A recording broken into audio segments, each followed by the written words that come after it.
back. I'm Jay Weidner, and you're listening to the Smoke and Mirrors Radio Hour. We're talking to Timothy Beckley, writer of some 30 books. You can go to his website at conspiracyjournal.com. Very interesting site. Timothy, I wrote a book about this mysterious cross in the south of France, and I spent from 1986 to 1999 working on this project, and finally published in 1999 the first of two books.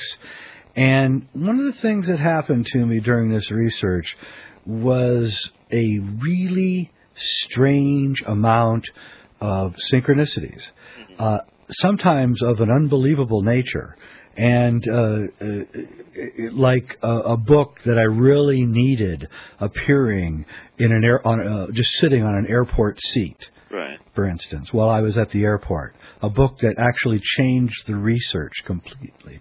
So I'm wondering, have you had any of this kind of thing happen to you? I have had so many. First of all, I want to say your book, The Eye of Hendy, is just a fabulous read. Well, thank you. I still have. I was selling copies. I bought from your publisher. I think I still have a few left here. And of course, your DVD on the same subject is just absolutely marvelous, and it affected me. I've always been interested in alchemy, but too stupid to study it. I don't know. It's just not quite. It's fascinating. It's an absolutely fascinating read, and it's marvelous how you managed to fit all those pieces together. Someone should do a Hollywood movie on that. I just think it's an actual fabulous book. But yes, synchronicities I've had a lot of them, and I don't know why or what the people say. Oh, it shows that you're in tune with the universe. Well, some days I feel like I'm in tune with the universe, and other days I don't feel I have anything in common with it at all. Anyway, I can tell you a couple of little incidences here that really are just beyond. To me, even synchronicity or coincidences have to have their limits. All right, back about maybe 20 years or so ago, maybe 25, maybe even 30, whenever it was. I was invited to speak to a conference of people in San Francisco. It was the National UFO Congress, I think it was.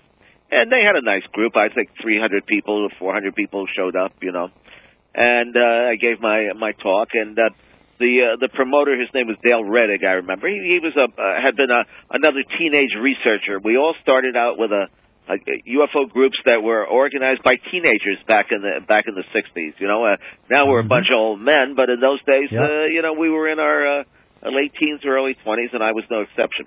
Anyway, I had given this talk, and it was on a Saturday night, and I was leaving the next day on Sunday, but we had some time to kill because the flight back east, I think it was about maybe 3 or 4 o'clock in the afternoon.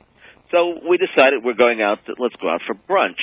So now, I had never seen I'd never been to San Francisco before that, and I hadn't seen the cable cars and the whole thing, and I guess, it was something I wanted to do. We had some time to kill. So we decided we're going to go have a brunch, and we picked a place at random. I certainly had not been there before, and neither had the promoter or his wife or the 3 or 4 people that were with him, So we went into this nice restaurant bar and, had the usual brunch and a Bloody Mary to start out with and so forth and so on. And to keep our conversation going, I'm telling the promoters, geez, I wish I had a little bit more foresight, and I had thought to call some of the people that I know who had moved out here from New York, because I just hadn't communicated with them in a while, Now, one of I had one of the first metaphysical occult groups in New York. We had the New York School of Occult Arts and Sciences down on 14th Street, and we had meetings and psychic readers and sold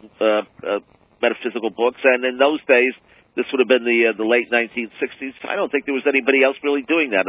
It was just starting. The whole New Age thing was kind of just starting and so forth. Anyway, one of the fellows who had lectured for me and had given a couple of classes was a psychic by the name of Alan Vaughn.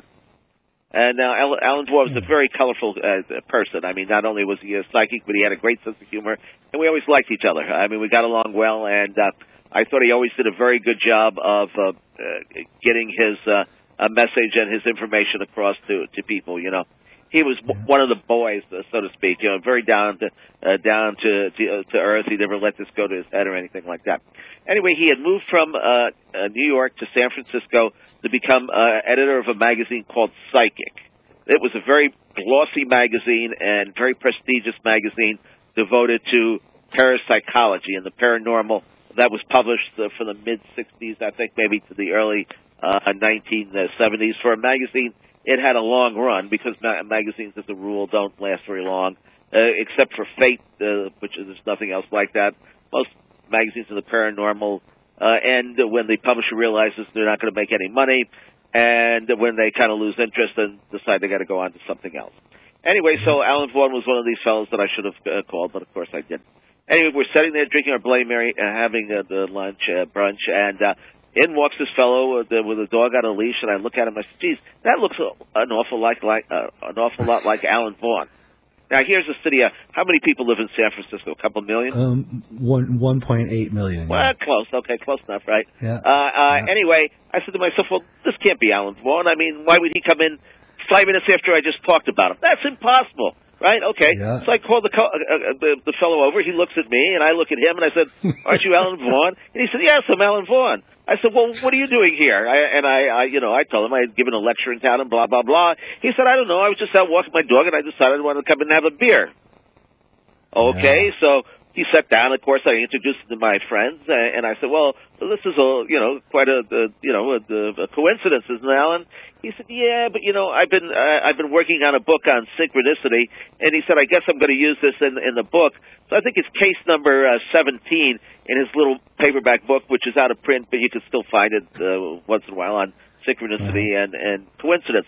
Now, what are the chances? 1.8 million. I think you got even double that. I mean, it's just like it's totally unlikely, right? I mean, it's completely. It doesn't happen. All right, here's another one. This one is a little bit more funny.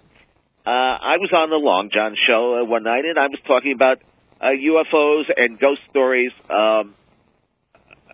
in the New York area, right? I know for some reason that came up. Well, why do people always see UFOs that live in the country or right. Farmers on tractors at 6 a.m.? And I said, well, that's not true. There are UFO sightings everywhere. It's a phenomenon that encompasses the whole globe, from small cities to the biggest towns, and New York is no exception. In fact, you probably know that Bud Hopkins wrote a book about this lady, Linda, who actually was levitated out of her window over the Brooklyn Bridge and went inside a ship, and there were witnesses and all to this. Was that story... Hang on, I forgot to take a break, but was that story actually true? Well, that was true. I didn't go up with her. Oh, but do you think that story was true? I don't know. I know the lady. She's a very, very nice woman. In fact, we had her out to one of our conferences in Phoenix that we were organizing, and had her set up for a workshop, and only a couple people signed up. And she still did the workshop. We went into the bar, had a beer, and sat there with the people, and she gave her talk. Very believable. Okay, lady. we got a break. We got a break. We'll be back. Those will begin. We're gone.